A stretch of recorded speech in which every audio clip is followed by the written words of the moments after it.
ইরানের বিরুদ্ধে সামরিক পদক্ষেপ এড়িয়ে যেতে চান বলে জানিয়েছেন মার্কিন প্রেসিডেন্ট ডোনাল্ড ট্রাম্প। পারমাণবিক চুক্তি নিয়ে তেহরানের সাথে আরও আলোচনা করার কথাও বলেছেন তিনি। তবে একই সাথে যুক্তরাষ্ট্র মধ্যপ্রাচ্যে আরও একটি যুদ্ধজাহাজ পাঠিয়েছে। এদিকে ইরান জানিয়েছে যুদ্ধের জন্য প্রস্তুত তারা। অন্যদিকে ইরানের রেভলিউশনারি গার্ড কর্পস আইআরজিসিকে সন্ত্রাসী গোষ্ঠী হিসেবে আখ্যায়িত করেছে ইউরোপীয় ইউনিয়ন। বিস্তারিত রিপোর্টে। যুক্তরাষ্ট্র প্রেসিডেন্ট ডোনাল্ড ট্রাম্প বলেছেন তিনি ইরানের বিরুদ্ধে সামরিক পদক্ষেপ এড়িয়ে যেতে চান। সম্ভাব্য একটি পারমাণবিক চুক্তি নিয়ে তেহরানের সাথে আরও আলোচনা করার পরিকল্পনাও তার রয়েছে। বৃহস্পতিবার শ্রী মেলানিয়াকে নিয়ে নির্মিত একটি প্রামাণ্যচিত্রের উদ্বোধনীতে সাংবাদিকদের সাথে একথা বলেন ট্রাম্প। তবে এই অবস্থাতেও যুক্তরাষ্ট্র মধ্যপ্রাচ্যে সামরিক উপস্থিতি আরও জোরদার করেছে। গত 2 দিনে মার্কিন নৌবাহিনীর আরও একটি ডেস্ট্রয়ার যুদ্ধজাহাজ ওই অঞ্চলে প্রবেশ করেছে। এতে করে মধ্যপ্রাচ্যে যুক্তরাষ্ট্রের ডেস্ট্রয়ারের সংখ্যা দাঁড়িয়েছে 6টিতে। এর পাশাপাশি সেখানে রয়েছে একটি বিমানবাহী রণতরী এবং একাধিক যুদ্ধজাহাজ। অন্যদিকে যুক্তরাষ্ট্রের হুমকির জবাবে পূর্ণ যুদ্ধ প্রস্তুতির ঘোষণা দিয়েছে ইরান। তেহরান জানিয়েছে আলোচনার চেয়ে এখন তাদের প্রধান লক্ষ্য দেশের প্রতিরক্ষা নিশ্চিত করা। এই উত্তেজনার মধ্যেই ইরানের ইসলামিক রেভলিউশনারি গার্ড কর্পস আইআরজিসিকে সন্ত্রাসী সংগঠন হিসেবে ঘোষণা দিয়েছে ইউরোপীয় ইউনিয়ন। ইইউ বলছে ইরানের সরকার বিরোধী আন্দোলন দমনে ব্যাপক মানবাধিকার লঙ্ঘনের কারণেই এই সিদ্ধান্ত। একই সাথে আরও 15 জন ইরানি কর্মকর্তা এবং 6টি প্রতিষ্ঠানকে নিষেধাজ্ঞার আওতায় আনা হয়েছে। এদিকে যুক্তরাষ্ট্রের সম্ভাব্য হামলার বিষয়ে ভিন্ন অবস্থান নিয়েছে যুক্তরাজ্য। ব্রিটিশ গণমাধ্যমের তথ্য মতে ইরানে সরাসরি হামলার ক্ষেত্রে যুক্তরাষ্ট্রকে কোনো সহযোগিতা দেবে না লন্ডন। তবে ইরান সংঘাতে জড়ালে মধ্যপ্রাচ্যের মিত্রদের নিরাপত্তায় সহায়তা দেবে যুক্তরাজ্য। চৈতি সরওয়ার, ৭১। ইরানের সাম্প্রতিক সরকার বিরোধী বিক্ষোভ কঠোরভাবে দমনের পর দেশজুড়ে ব্যাপক গণগ্রেপ্তার অভিযান শুরু করেছে দেশটির নিরাপত্তা বাহিনী। আর এতে সাধারণ মানুষের মধ্যে চরম আতঙ্ক বিরাজ করছে। মানবাধিকার কর্মীরা জানিয়েছেন সাদা পোশাকের নিরাপত্তা বাহিনী রাস্তায় মূলত চেক পয়েন্টগুলোর আশেপাশে উপস্থিতি বাড়িয়েছে এবং ব্যাপক গ্রেপ্তার অভিযান শুরু করেছে। তারা জানান নিরাপত্তা বাহিনী প্রত্যেককে গ্রেপ্তার করছে। কেউ জানে না তাদের কোথায় নিয়ে যাওয়া হচ্ছে এবং কোথায় রাখা হচ্ছে। এমনকি গত কয়েক বছর আগের বিক্ষোভে অংশ নেওয়া ব্যক্তিদেরও নতুন করে গ্রেপ্তার করা হচ্ছে বলে অভিযোগ পাওয়া গেছে।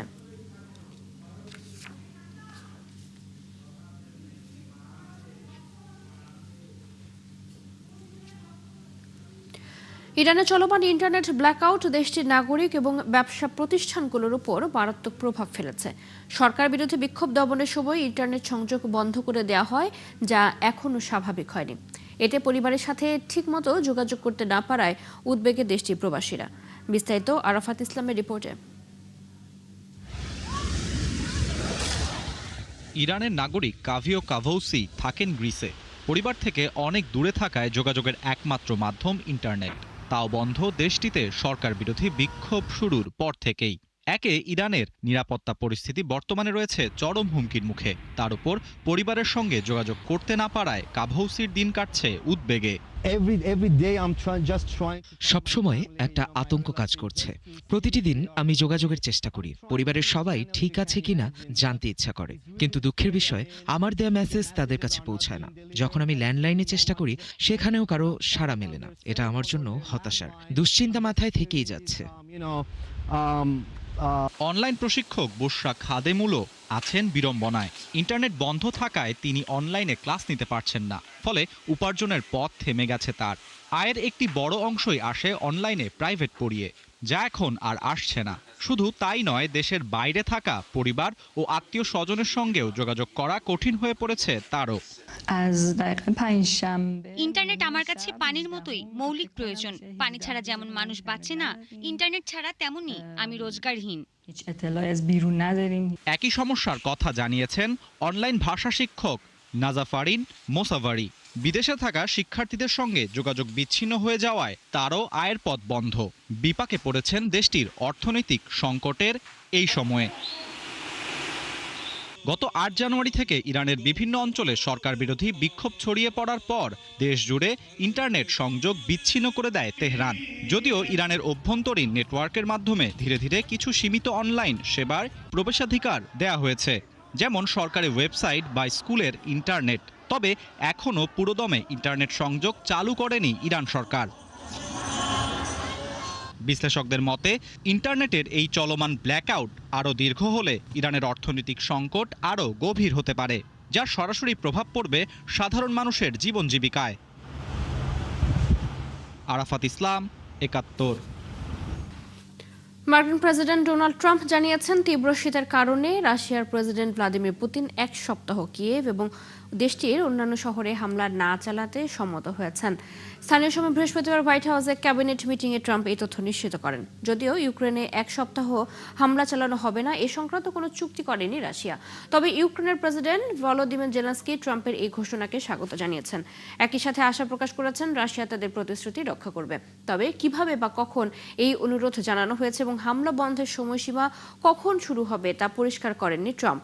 এ বিষয়ে কোনো মন্তব্য করেনি ক্রেমলিন। বৃহস্পতিবার রাত থেকে ইউক্রেনের রাজধানী তাপমাত্রা -24°C থাকার কথা। এরই মধ্যে ইউক্রেনের জ্বালানি অবকাঠামোতে হামলা জোরদার করেছে রাশিয়া।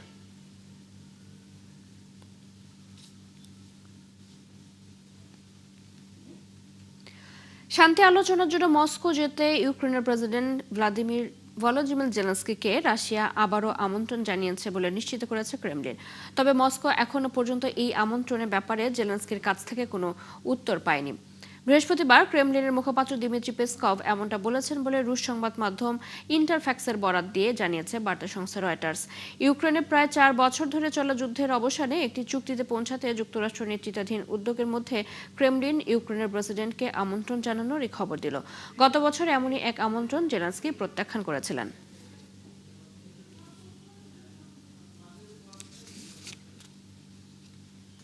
যেসব দেশ কিউবাকে তেল সরবরাহ করবে সেসব দেশের পণ্যের ওপর চড়া শুল্ক আরোপের হুমকি দিয়েছেন যুক্তরাষ্ট্র প্রেসিডেন্ট ডোনাল্ড ট্রাম্প। বৃহস্পতিবার এ সংক্রান্ত একটি নির্বাহী আদেশে স্বাক্ষর করেন ট্রাম্প।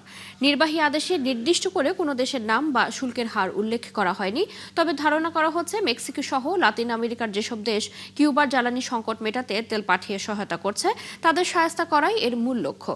অন্যদিকে ট্রাম্পের এই হুমকির কড়া জবাব দিয়েছে কিউবা সরকার। কিউবার প্রেসিডেন্ট মিগুয়েল দিয়াজ বলেছেন ওয়াশিংটনের এমন কোনো নৈতিক অধিকার নেই যা দিয়ে তারা কিউবাকে কোনো চুক্তিতে বাধ্য করতে পারে।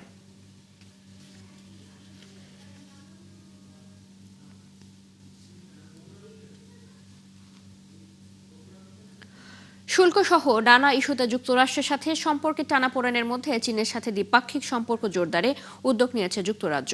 শিগগিরই যুক্তরাজ্যের নাগরিকরা ভিসা ছাড়া 30 দিনের জন্য চীনে ভ্রমণ করতে পারবেন বলে জানিয়েছেন ব্রিটিশ প্রধানমন্ত্রী কিয়ার স্টারমার। বৃহস্পতিবার যুক্তরাজ্য চীন বিজনেস কাউন্সিল অনুষ্ঠানে দুই দেশই বাণিজ্যিক কার্যক্রম সম্প্রসারণে সম্মত হয়। ব্রিটিশ প্রধানমন্ত্রী কিয়ার স্টারমারের চীন সফরে দুই দেশের মধ্যে ব্যবসায়িক সম্পর্ক গভীর করতে বেশ কয়েকটি চুক্তি স্বাক্ষরিত হয়েছে, যার মধ্যে রয়েছে 30 দিন পর্যন্ত ভিসা ছাড়ের ব্রিটিশ নাগরিকদের চীন ভ্রমণে বেইজিংয়ের সম্মতি। একই সাথে ব্রিটেনের হুইস্কির উপর চীনের আমদানি শুল্ক 10% থেকে কমিয়ে 5% করা হয়েছে।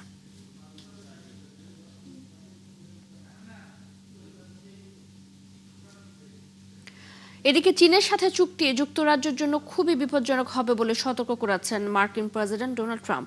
বৃহস্পতিবার একটি তথ্যচিত্রের প্রিমিয়ারে সাংবাদিকদের প্রশ্নের জবাবে এমন মন্তব্য করেন তিনি। যুক্তরাজ্য ও চীনের মধ্যে সম্পর্ক পুনর্গঠনের লক্ষ্যে স্টারমার ও চীনা প্রেসিডেন্ট শি জিনপিং একাধিক চুক্তির ঘোষণা দেওয়ার পর এই প্রতিক্রিয়া জানিয়েছেন ট্রাম্প। স্টারমারের চীন সফরকে কেন্দ্র করে হওয়া এসব চুক্তির লক্ষ্য হচ্ছে দুই দেশের মধ্যে বাণিজ্য ও বিনিয়োগ বাড়ানো। বৃহস্পতিবার বেইজিংয়ে শীর সাথে বৈঠকের পর স্টারমার জানান চীনের সাথে যুক্তরাজ্যের সম্পর্ক এখন ভালো ও শক্ত অবস্থানে আছে। যুক্তরাষ্ট্রের সাথে টানাপোড়েনের মধ্যে চীন অন্যান্য বাণিজ্য অংশীদারদের সাথে সম্পর্কের উন্নতি করে বাণিজ্য বাড়িয়েছে রেকর্ড পরিমাণ। বিশ্লেষকদের মতে ট্রাম্প প্রশাসনের নীতির কারণে নিজেদের পুরনো মিত্রদের সাথে যুক্তরাষ্ট্রের সম্পর্ক দুর্বল হয়ে পড়েছে।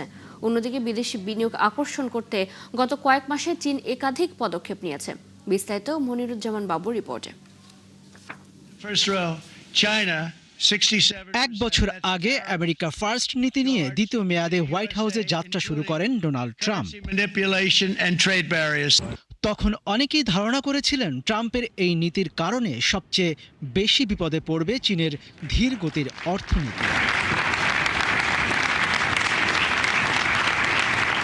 কিন্তু বাস্তবে দেখা যাচ্ছে ভিন্ন চিত্র। যুক্তরাষ্ট্রের সঙ্গে টানাপোড়েনের মধ্যেই চীন অন্যান্য বাণিজ্য অংশীদারদের সঙ্গে সম্পর্কের উন্নতি করে বাণিজ্য বাড়িয়েছে রেকর্ড পরিমাণ।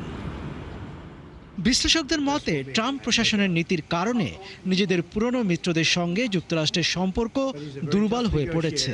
কিন্তু কানাডা ও ভারতের মতো গুরুত্বপূর্ণ অংশীদারদের সঙ্গে সম্পর্ক জোরদারের দিকে মনোযোগ দিয়েছে চীন। এই ধারাবাহিকতায় যুক্তরাজ্যের প্রধানমন্ত্রী কিয়ার স্টারমার 4 দিনের সফরে চীনে পৌঁছেছেন। চীনের সঙ্গে গত কয়েক বছরে কিছুটা শীতল হয়ে পড়া বাণিজ্যিক সম্পর্ক চাঙ্গা করাই তাঁর সফরের মূল লক্ষ্য। বিশেষজ্ঞদের ধারণা, এই সফর কাজে লাগিয়ে চীন তার বৈশ্বিক রাজনৈতিক ও অর্থনৈতিক প্রভাব আরও বিস্তৃত করার চেষ্টা করবে। এর আগে চলতি মাসের শুরুতে কানাডার প্রধানমন্ত্রী মার্ক কার্নিও চীন সফর করেন। তার সফরে বাণিজ্য বাধা কমানো এবং নতুন কৌশলগত সম্পর্ক গড়ে তোলার লক্ষ্যে একটি অর্থনৈতিক চুক্তি করেছে দুই দেশ।